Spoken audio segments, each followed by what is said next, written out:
reading by a famous psychic detective or medical intuitive. I'm Annette, hostess of Annette Martin's Psychic World, where you can call in or go to our chat room to get a free reading on my radio show. Our expert guests will be talking about ways to help you in your life. So give us a call and ask a question. Please join us every Wednesday at 11 a.m. Pacific, 2 p.m. Eastern on Annette Martin's Psychic World. Tonight, take an adventure on the Myrtle Beach Ghost Walk. Explore the haunted swamps where alligators and the ghosts from long ago still reside. Stroll across floating walkways beneath the Spanish moss as your pirate guide leads you by lantern and shares 13 spooky tales along the way. The Ghost Walk departs nightly at dusk, only at Barefoot Landing in North Myrtle Beach, South Carolina. Call 843-361-2700 or visit myrtlebeachghostwalk.com for advance tickets. The Myrtle Beach Ghost Walk. Have you been scammed on Facebook? Do you know someone who has? Well, it's rampant. And Thursday on Vicki Child's show, PI Answers, Vicki, together with a computer forensics expert, exposes a band of thugs who have been masquerading as a U.S. general and scamming women around the world out of thousands of dollars. You'll hear from real victims in Asia, Europe, and the U.S. Don't miss this special event when Vicki blows the whistle on the latest internet trickery. That's Thursday at 11 a.m. Eastern on Hear Women Talk Radio. Hi, this is Judy Collins from Judy's House of Oldies, and you're listening to Hear Women Talk Radio on the Zeus Radio Network.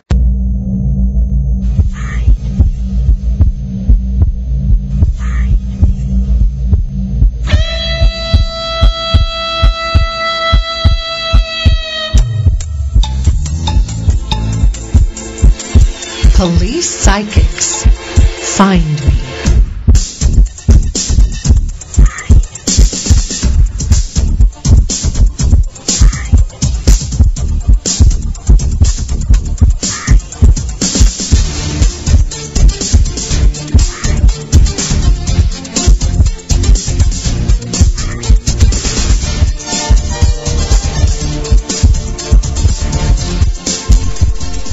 Welcome back, everyone. Kelly Snyder here with Valerie Graham, and our guest today is Peggy Rometo.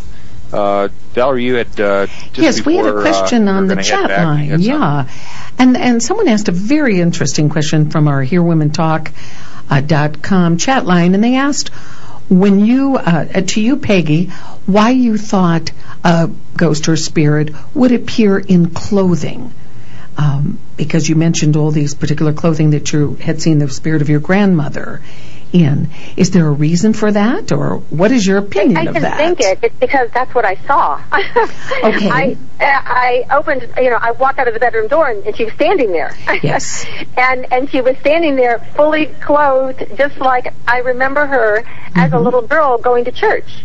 And so when I walked out of my bedroom door, there was no thinking going on. It was just like, there she was. So that, it wasn't anything that, it's because that was my experience, is I saw her fully clothed. Mm-hmm. So there's no particular reason why, how you would explain the image of a spirit projecting themselves in clothing? No, other than that, how she wanted to show herself to me, how she wanted to be presented to me. Okay. And that's, now I will say, I've had other experiences with other, spirits that have shown themselves to me, and they've just been glowing outlines, and I can see their face and all of their body, but it's just simply glowing, and there's no body, there's no clothing. And then I've seen spirit guides who've appeared to me, and when they've appeared, they very much were, sitting on a pillow, and that particular spirit was bare-chested. It reminded me of I'm going brain dead here. A genie. Yeah, well, not quite a genie, but yeah, but more of the Eastern, sitting on the pillows and connecting. And his name is Simon, and he actually works with me with a lot of the energy work. There was a time when I actually had an experience. I talk about it in my book that just came out with Hay House. It's called The Little Book of Big Promises, and I mention in there an experience I had with another healer. And as he was sending energy to my eyes, all of a sudden the whole room changed, and all I saw was I want to say it was like a white cloud.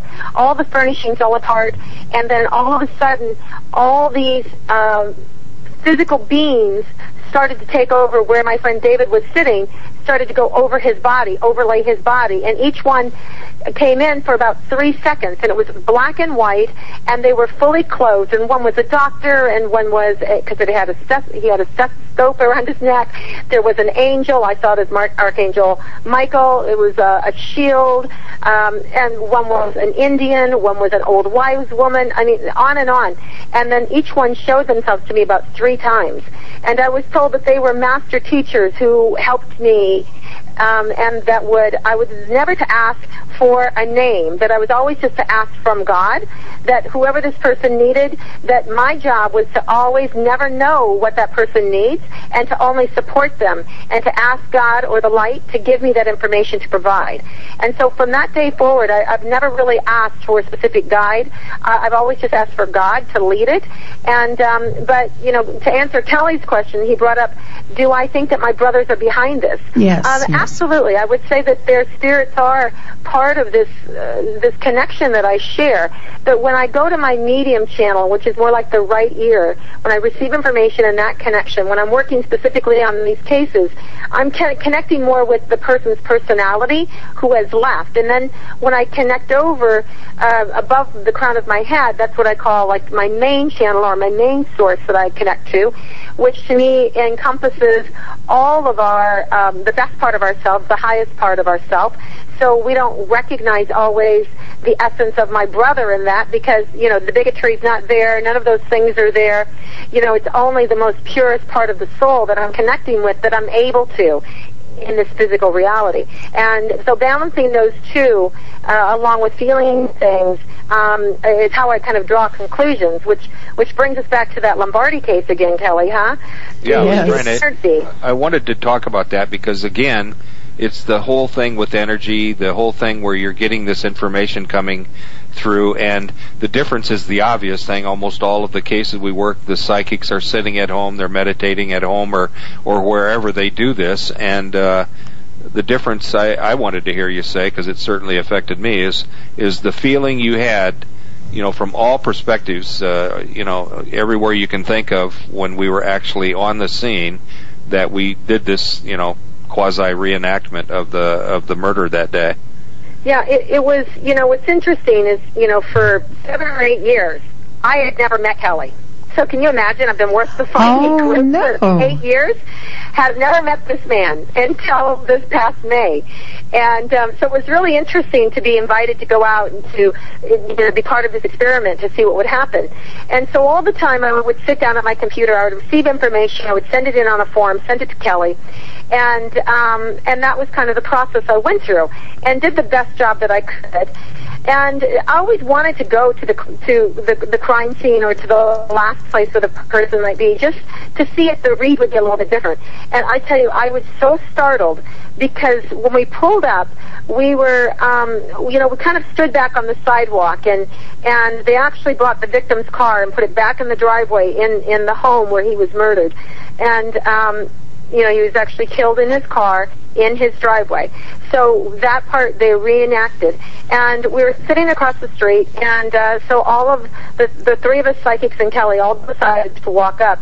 And as we started to walk up, as soon as I took one step onto the sidewalk where the house was, I was hit with this wall of grief. I mean, just went into my body, and I just started sobbing. Now, I immediately was aware, as I was sobbing, that this was not his pain, but this was connected to the family's grief. And I'm also aware that the family is standing back watching us. And I didn't want to put them in any more pain, so I immediately left that wall of grief, turned around and walked out of it, and immediately drained from me. And I looked and I said, listen, that's not what you just saw me experience, was not his pain. That's the family's pain. And that's when I looked at Kelly, and he had hit the same wall of grief, and his face was so just confused. Like, what the hell is this? I mean, I think you said something to the effect of that. Do you remember? Well, I said, where in the hell did this come from? Because I'm supposed to be the hard ass at the scene, sort of taking in the information, and I'm sitting there crying like a baby and didn't really understand why. I knew the family, but I didn't really know them. I hadn't met any of them.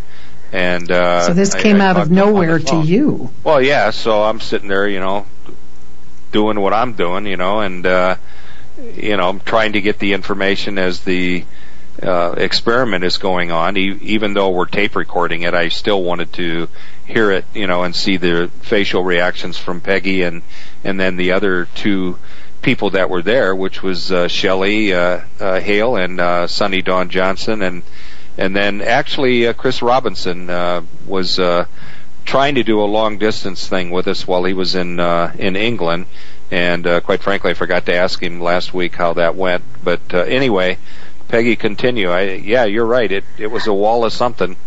Yeah, it was, well, you hear about this all the time in haunted houses or a place like that. There's some trauma has occurred, and because there's that trauma, there's that infusion of energy that's so much more intense.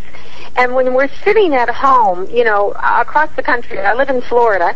Here, this happened in Los Angeles. And when I worked on that case from Florida, I had information, but I didn't get that punch in the stomach. I didn't get that visceral feeling and the intensity of everything that went on. It was more like taking dictation sort of thing. And when you were actually there on the crime scene, you were put in it. I mean, it was riveting. And even the information I felt for myself became so much more specific. And I don't know if you remember this, Kelly. We were sitting in the back of the truck, and we were heading to the bank to look at one of the places where we think he might have been followed. And I was asking where if the guys who had done this to him, if they followed him, if they were waiting for him, or where they were at. And what came up was Baskin Robbins. And I'm like, Baskin Robbins? And I saw this purple and pink building, and I'm like, and I just opened my eyes and I said, does anybody know, does he like ice cream? And nobody really said anything. I'm like, what the heck, Baskin Robbins? We pull up to the bank, and directly across the street is a building that used to be an old Baskin Robbins. Oh, my. And I had also gotten that there was a dumpster right behind this building, and right there was a dumpster, and we walked over there, and all of us psychics could feel that energy was there of the anxiety of these individuals who pulled off this crime. And so it was so amazing to watch the entire day unfold. Well, and it's the key component to that is, guess what? I mean, here it is, another example of the energy, because all three of the people that were there, the psychics, Sonny, Shelley, and Sonny, Shelley, and Peggy. Well, we were all standing there. They're going through the same emotions, the same energy.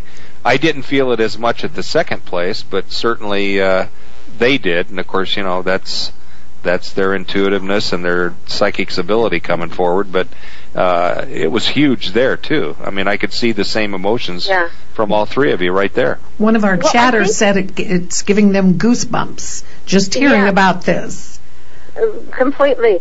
It was, it was really interesting that, we had Shelley Hale, who's a private investigator and a psychic private investigator as well. Amazing individual and very gifted at what she does. And she said to me, we were in the car, trying to figure out the day and before we're getting started and some of these things. And she says, I'm just, you're going up on all these tangents and I just want the murderer. Just give me the murderer. And I said, Shelley, I want the same thing, but, everything comes in a puzzle piece. So people who don't understand psychics need to understand that we don't have control of what comes in. We ask a specific question, and then you get a specific response. And that puzzle piece comes in, and then you have to sort of figure out where those puzzle pieces go. So Shelley has her process. I have my process. Sonny has her process. And, the 99 psychics that work with Find Me for now have theirs.